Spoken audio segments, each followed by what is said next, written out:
Students, आज हम पढ़ रहे हैं अपना एक नया कोशिकांग स्टार्ट करने वाले हैं जिसका नाम है रिक्तिकाएं या वैक्यूल। देखो, नाम से स्पष्ट है। रिक्तिका, रिक्तिका का मतलब होता है रिक्त स्थान। रिक्तिका का मतलब क्या हो गया? रिक्त स्थान या खाली जगह या वैक्यूल। तो इस रिक्त स्थान से इसका नाम रिक्तिका पड़ा है। तो हुआ क्या, देखो।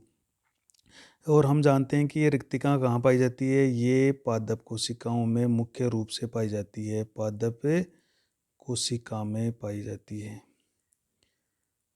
तो ये जंतु कोशिका में या तो ये होती है बहुत छोटी छोटी या बिल्कुल भी उपस्थित नहीं होती है। तो मुख्य रूप से ये हमारी पादप कोशिका में पाई जाती है। तो देखो क्या होता है कि जो आपकी जब कोई कोशिका नई नई कोशिका बनती है जिसको हम कहते हैं अपरिपक्व कोशिका। तो जब अपरिपक्व कोशिका होती है तो वो पूर्ण रूप से कोशिका द्रव्य, जो कोशिका द्रव्य को हम क्या कहते हैं? साइटोप्लाज्म। साइटोप्लाज्म से भरी होती है। ये जब नई नई कोशिका बनती है या जो वो अपरिपक्व होती है, परिपक्व नहीं है, तो वो पूरी तरह से कोशिका द्रव्य से भरी होती है। लेकिन जैसे जैसे कोशिका का आकार बढ़ता है तो उससे उसके अनेक या उसमें अनेक रिक्त स्थान है। देखो, ये इंपॉर्टेंट बात आ गई। अनेक रिक्त स्थान उत्पन्न हो जाते हैं।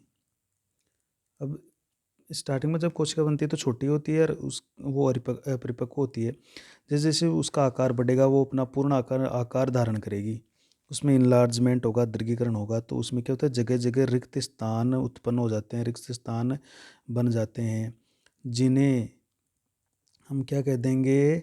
रिक्तिकाएं, या उनको हम रसदानियाँ भी कह देते हैं, क्योंकि मुख्य रूप से पौधों में यही पाई जाती है, रसदानियाँ कहते हैं। देखो, तो उनको हम क्या कह देंगे? रिक्तिकाएं कह देंगे या रसदानियाँ कहते हैं। कोशिका की वृद्धि के साथ साथ होता क्या है कि जो छोटी छोटी रिक्तिकाएं होती है, छोटी छोटी रिक्तिकाएं वो आपस में मिल जाती है और आपस में मिलकर बड़ी रिक्तिका का निर्माण कर लेती है, जो पादप कोशिका का लगभग 90% स्थान घेर लेती है। देखो, ये जैसे मान लीजिए कोई पादप कोशिका है, तो इसके अंदर ये जब स्टार्टिंग में छोटी थी और अब ये जब बढ़ेगी तो इसमें जगह जगह क्या हो गए? रिक्त स्थान पैदा हो जाएंगे इस तरह से। और ये छोटे छोटे रिक्त स्थान पैदा हो जाएंगे, इनको हम कहेंगे छोटी रिक्तिकाएं। तो ये कुछ ही समय बाद में एक इकट्ठी होकर एक बड़ी रिक्तिका का निर्माण कर लेगी। और इसी के कारण से हम कह रहे थे ना कि जो केंद्रक है वो थोड़ा परिधि की तरफ खिसक जाता है। तो ये बड़ी सी जो आपको खाली जगह दिख रही है इसको हम कहेंगे रिक्तिका, जो कि पौधों में पाई जाती है। ये इस तरह का है कि छोटी छोटी रिक्तिकाएं मिल जाती है और फिर बड़ी रिक्तिका का निर्माण कर लेती है। और ये पादप कोशिका का 90% स्थान को घेर लेती है। देखो, इसकी खोज किसने की? डिस्कवरी।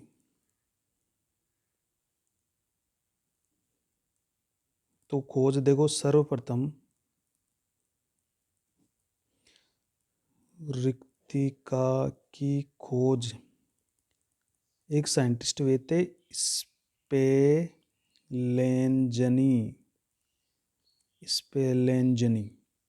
ये साइंटिस्ट हुए थे स्पेलेंजनी। एक साइंटिस्ट हुए थे स्पेलेंजनी, इन्होंने की थी। ठीक है। अब इनकी उत्पत्ति कैसे होती है, इनकी ओरिजिन ये कहाँ से पैदा होती है?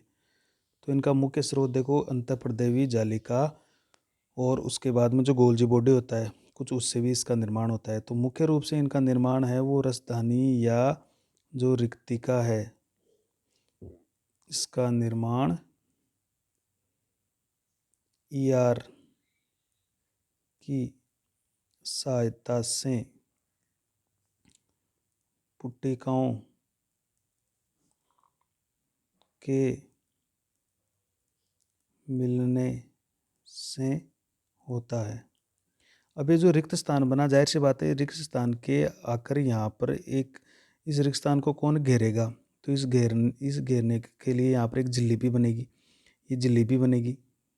तो इस संरचना, इस झिल्लीयुक्त संरचना का निर्माण है वो अंतःप्रदेवी जालिका की सहायता से, जो पुट्टिकाएँ होती है उनके मिलने से होता है। छोटी छोटी पुट्टिकाएँ बनती है जो कि एक रिक्त स्थान की तरह होते हैं, और उनके मिलने से इसका निर्माण हो जाता है। देखो इसकी संरचना कैसी होती है, स्ट्रक्चर, रिक्तिका की संरचना कैसी होती है।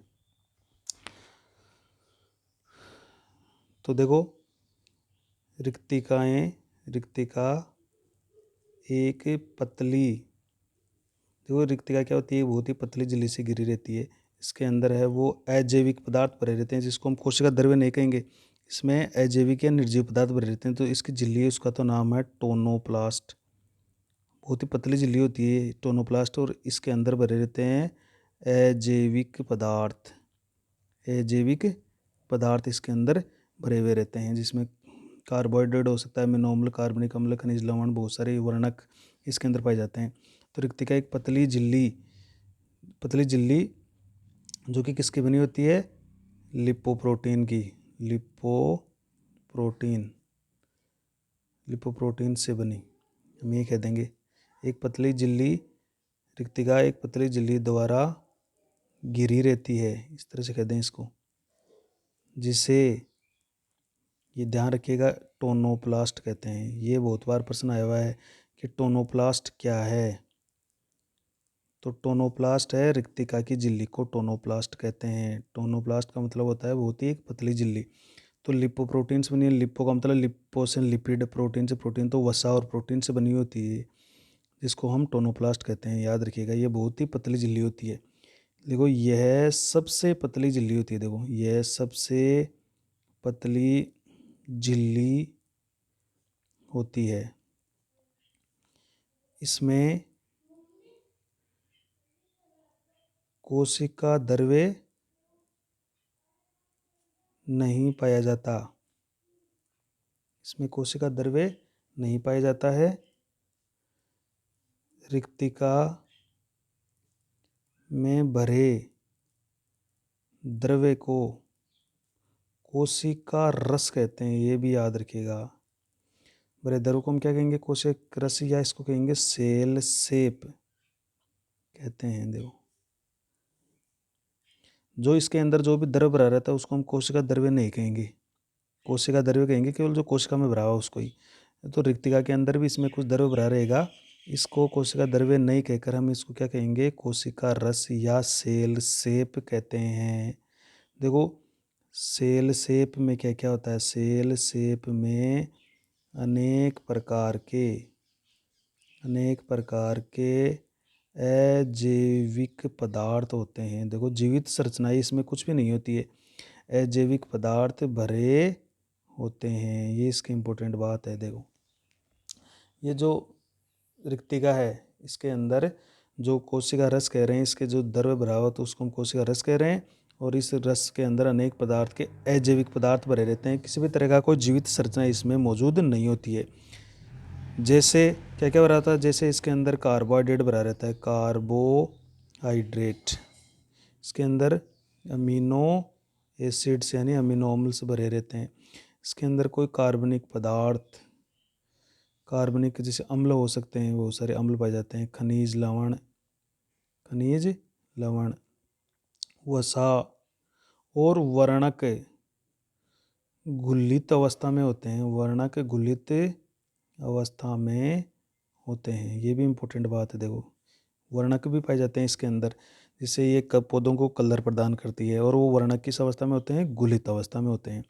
इसमें इम्पोर्टेंट बात ये देखो ये है कि फलों व फूलों को हम क्या कहते हैं, पुष्पों की कोशिका की रिक्तिकाओं